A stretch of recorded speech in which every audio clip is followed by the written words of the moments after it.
Welcome back to Turning Hard Times into Good Times. I'm your host, Jay Taylor. I'm really pleased to have with me a good friend, John Rubino.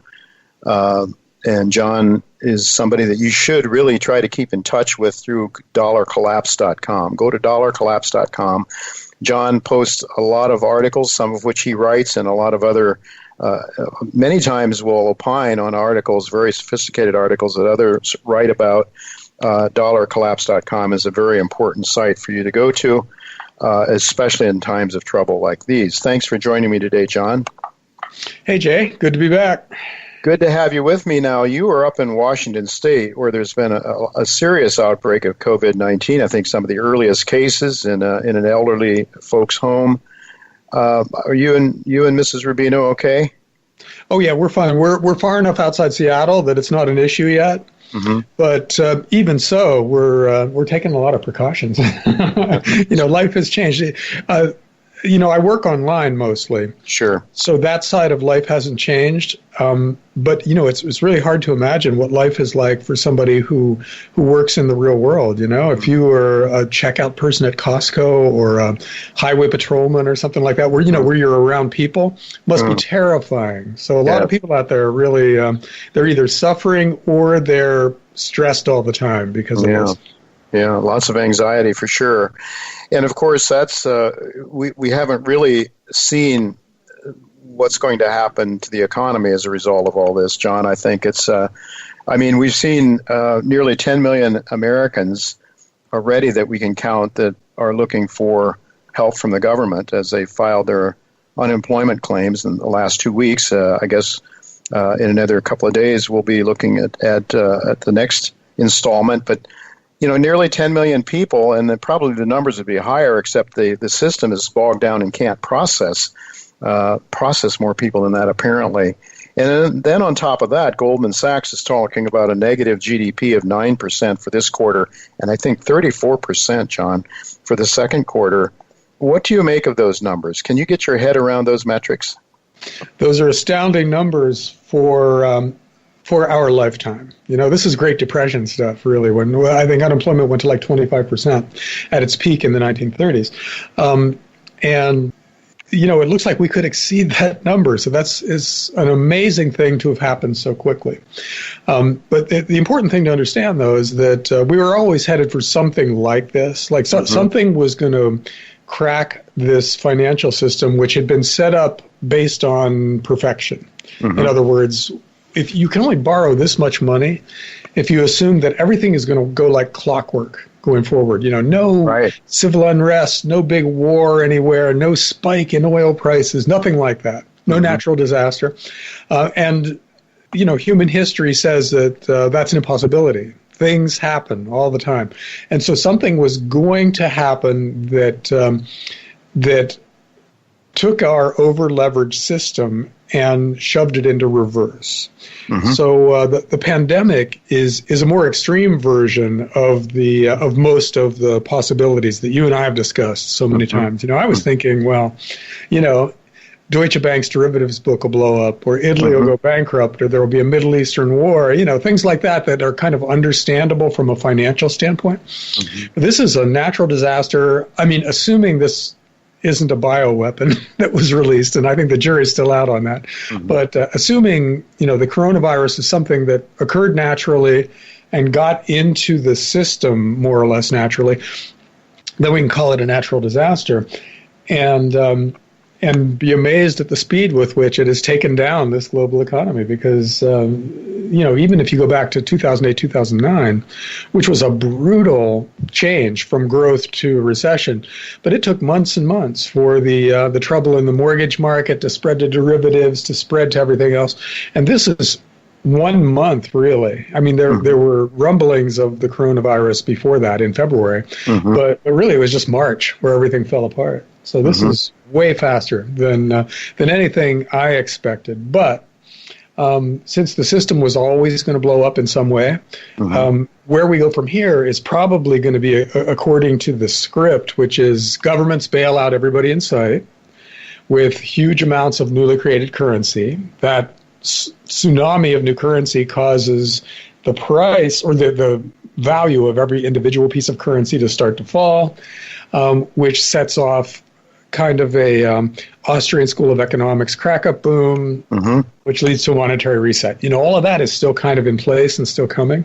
It's just happening faster than expected.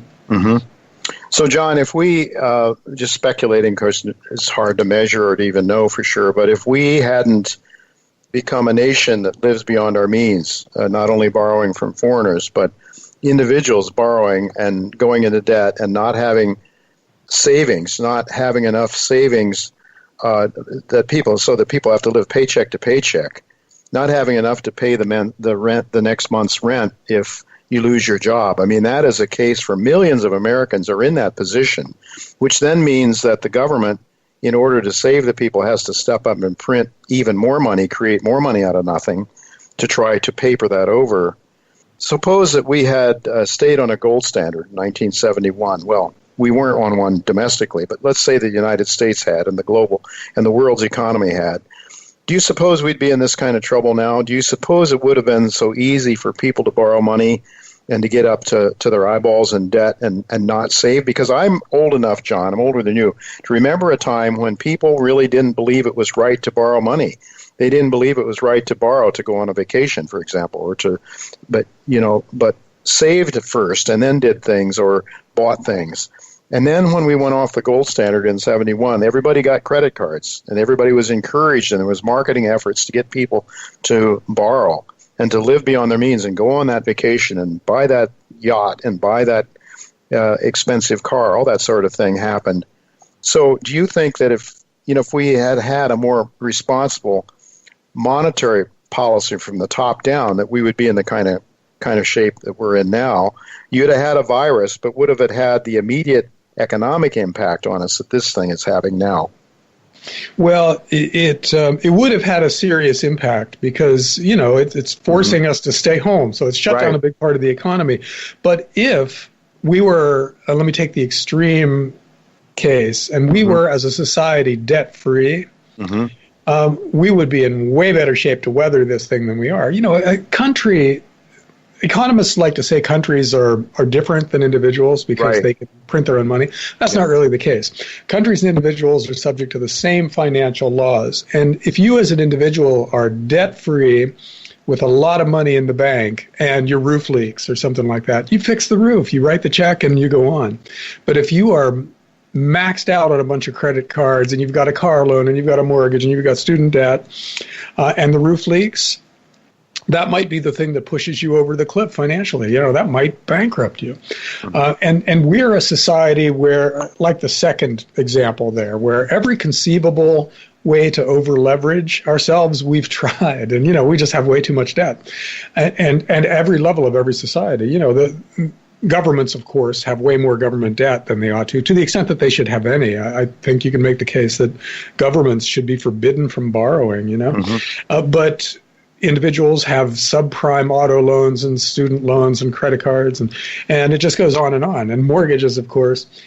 So none of us, or very few of us, are resilient financially. And you mentioned that a lot of people have no savings. So not only do they owe a lot of money, but they don't have a penny to throw at a curveball when life throws one at them. So, this is going to be vastly more painful because we've allowed ourselves to get this financially fragile. And I think it's possible that this is the end of this system because, the amount of money that we're going to have to create to get ourselves out of this is probably going to be enough money to destroy the value of our currencies because of oversupply. So it could be that what we're watching now is the end of the fractional reserve banking, fiat currency, unlimited government borrowing system that we've built up since 1971. And then the argument becomes, well, what do we put in its place? And I think that's way more interesting than just railing against the mess that we've made. It would be nice to have a conversation where there was a productive outcome as a possibility. All right. Well, let's hear about that. I mean, so a collapse of the dollar, dollarcollapse.com. I told people they should go there. Your book that you co-authored with James Turk by that name, Collapse of the Dollar, it was What was the name of the book? Was the collapse of the dollar and how to profit from it? How or to something? profit from it. Yeah, it was basically an investment book with a thesis that, currency crisis is coming. Here's how you get rich. Okay, now, John, with 3 minutes left here, for those people who haven't been preparing, hopefully a lot of our listeners have been, because for 10 years I've been talking about this, and my guests like yourself and others have been talking about this. What can people do right now? Well, if they haven't prepared? Unfortunately, it's a little late for most people because the system is already kind of imploding. But to the extent that you can do it, you want to pay off as much debt as possible. You want to shift your finances, especially your investments, away from these fiat currencies that are going to have to be inflated away by governments and into real assets like gold and silver and, really well-chosen real estate. Like if you can get a homestead, which is productive land that you can use to feed yourself partially, that would be ideal in the decade that's coming. Mm-hmm. And to the extent that you still have a job, do what you can to make yourself as indispensable as possible, because you've seen already, what can happen, how quickly jobs can just evaporate.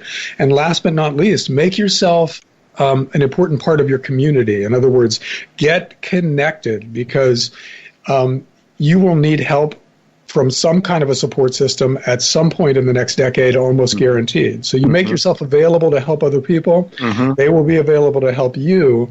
And when really hard times come, as they could very easily in the next decade, you've got people who are there to help. And you're also much happier being connected to a society instead of being isolated and spending all your life online. It's time to get back to an older and much more functional way of living. Well, let's sure hope that this COVID-19 thing disappears pretty quickly so we can become connected again, not just virtually, but in reality, next to each other. And I think your advice is very good, John, that we should even now start to be looking for ways, those of us that are gifted with blessings of wealth or talents, things that we can do, maybe mechanical things some people can do, to start looking around and helping people that are in need right now, because I think that's how you build social capital in a way as well. Yeah. To be able to say, look, I care about you. You're a fellow human being, and I want to do what I can to help you. And of course, use the skills that God has given you to help each other. And that's how I think that's very good advice, John. So just with 30 seconds left here, gold shares, I know you're an investor. What are your thoughts? Well, you may have noticed, or your listeners may have noticed, of course you've noticed, that gold is almost unavailable now, and silver. You can't just go buy physical gold. Mm-hmm. And that is really good for the future value of those metals, which is really good for the future value of the mining stocks. However, a lot of miners are shut down now because of coronavirus, which is a negative. So it's not clear which of those two things wins out in the end. Mm-hmm. But I still think the really high-quality miners and the best quality juniors are great things to own at today's prices over the intermediate term. Yeah, well, I definitely agree with you on that. Of course, I could be accused of talking my book, I suppose, John.